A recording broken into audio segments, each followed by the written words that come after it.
ഇപ്പോൾ നമ്മൾ കൊല്ലത്തേക്കാണ്. കൊല്ലം ഇക്ബാൽ, താമരക്കുളം ഡിവിഷനിലെ ഇക്ബാൽ എന്ന സ്ഥാനാർത്ഥിക്കൊപ്പമാണ് രാജ്കുമാർ, ഞങ്ങളുടെ പ്രതിയുള്ള രാജ്കുമാർ ഇപ്പോൾ എവിടെയാണ്?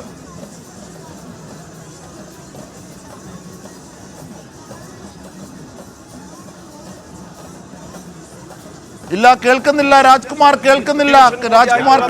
താമരക്കുളം. ഓക്കെ, പറഞ്ഞോളൂ. കേൾക്കാം. താമരക്കുളം നിലവിലെ മേയർ മുൻ മേയർ പ്രസന്ന എണസിന്റെ സിറ്റിംഗ് സീറ്റ് കൂടിയായിട്ടുള്ള താമരക്കുളത്താണ് LDF മുന്നണിയുടെ സ്ഥാനാർത്ഥി AM ഇക്ബാൽ ഇപ്പോൾ നമ്മുടെ ഈ വീജികളിലൂടെ നടന്ന് മറ്റുള്ളവർ വാഹനത്തിലും മറ്റും പോകുമ്പോൾ AM ഇക്ബാൽ CATU തൊഴിലാളി നേതാവ് കൂടിയാണ്, ചുമട്ട് തൊഴിലാളി നേതാവാണ്, CPM-ന്റെ മുൻ ഏരിയ കമ്മിറ്റി സെക്രട്ടറി ആയിരുന്നു, നിലവിൽ ജില്ലാ കമ്മിറ്റി അംഗം. അദ്ദേഹം നടന്നു തന്നെ ഇന്നലെയും ഡിവിഷൻ മുഴുവനും നടന്നായിരുന്നു പ്രചരണം. ഇപ്പോൾ ഈ അവസാന ഈ ലാപ്പിൽ എത്തുമ്പോൾ അദ്ദേഹം നടന്നു തന്നെയാണ്. എല്ലാവരും തുറന്ന ജീപ്പിൽ മറ്റും പോകുമ്പോൾ സ്ഥാനാർത്ഥി നടന്നാണല്ലോ പ്രചരണം. എന്തുകൊണ്ടാണ് അങ്ങനെ നിലപാട് സ്വീകരിച്ചത്? ജനങ്ങളുമായി കൂടുതൽ അടുത്തിടപഴകിയ ഒരു അനുഭവത്തിന്റെ അടിസ്ഥാനത്തിലാണ് നടന്നുകൊണ്ട് തന്നെ അവരിൽ ഒരാളായി പ്രചരണം നടത്തുക എന്നുള്ളതാണ്. തൊഴിലാളി ഐക്യത്തിന് വേണ്ടിയും തൊഴിലാളികൾക്ക് വേണ്ടിയുള്ള ഒരു നീണ്ട പോരാട്ട ജീവിതം കൂടിയാണല്ലോ അങ്ങയുടെ. അത് തന്നെയാണ്, അതുകൊണ്ട് തന്നെയാണ് ഇതിന്റെ പ്രചരണ പ്രവർത്തനങ്ങളെല്ലാം ആ ഒരു നയം ഇതില് മുന്നോട്ട് എന്തൊക്കെയാണ് ജനങ്ങളുടെ മുമ്പിൽ വോട്ട് അഭ്യർത്ഥിക്കാൻ എന്തൊക്കെയാണ് മുന്നോട്ട് വെക്കുന്നത്?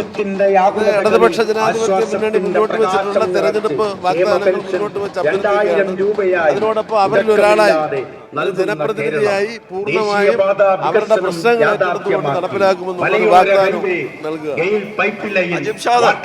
ഞാൻ നേരത്തെ സൂചിപ്പിച്ചതുപോലെ വിവാദങ്ങൾക്കല്ല, ക്ഷേമ പ്രവർത്തനങ്ങളും വികസന പ്രവർത്തനങ്ങളും മുന്നോട്ട് വെച്ചുകൊണ്ടാണ് ഈ തൊഴിലാളി നേതാവ്, തൊഴിലാളി പ്രസ്ഥാനത്തിന്റെ ഈ സ്ഥാനാർത്ഥികൾ മുഴുവനും വോട്ട് അഭ്യർത്ഥിക്കുന്നതും. ആ നിലയിൽ ഇപ്പോൾ അവസാന ലാപ്പിൽ ഇപ്പോൾ മുൻ മേയർ പ്രസന്ന എണസ് നിരവധി വികസന പ്രവർത്തനങ്ങൾ കൊല്ലം കോർപ്പറേഷനിൽ കൊണ്ടുവന്നു. അതിന്റെ കൂടി പ്രസന്ന എണസ് കൂടിയാണ് ഇതിൽ പ്രചരണ ഈ ഒരു ജാഥയിൽ അവസാന ലാബിറ്റുള്ള കലാശക്കൂട്ടിൽ പങ്കെടുത്തുകൊണ്ട്. ഇതിന് മുന്നിൽ നൂറുകണക്കിന് ബൈക്ക് റാലികൾ മറ്റും കടന്നുപോയിട്ടുണ്ട്. പക്ഷേ സ്ഥാനാർത്ഥി തീരുമാനമെടുത്തു, ഞാൻ നടന്നേ പോകുന്നുള്ളൂ, തുറന്ന ജീപ്പിൽ പോകുന്നില്ല, എനിക്ക് ജനങ്ങളെ നേരിട്ട് കാണണം. ആ ഒരു ആവേശത്തിലാണ് ഇപ്പോൾ സ്ഥാനാർത്ഥിയും ഇടതുമുന്നണി പ്രവർത്തകരും. തീർച്ചയായും ഇക്ബാലിനൊപ്പം താമരക്കുളത്തെ LDF സ്ഥാനാർത്ഥി ഇക്ബാലിനൊപ്പമാണ് രാജ്കുമാർ. ആവേശം അലതല്ലുന്ന കാഴ്ചകളാണ് 7 ജില്ലകളിലെ വിവിധ കേന്ദ്രങ്ങളിൽ നടക്കുന്നത്. എല്ലാ മുന്നണികളും തങ്ങളുടെ പ്രതീക്ഷകളുമായി കൊട്ടിക്കലാശത്തിൻ്റെ ഒരു വേളയിൽ, ഒരു മുഹൂർത്തത്തിൽ ഒരു സ്ഥലത്ത് വന്ന് ഒത്തുകൂടുകയാണ്.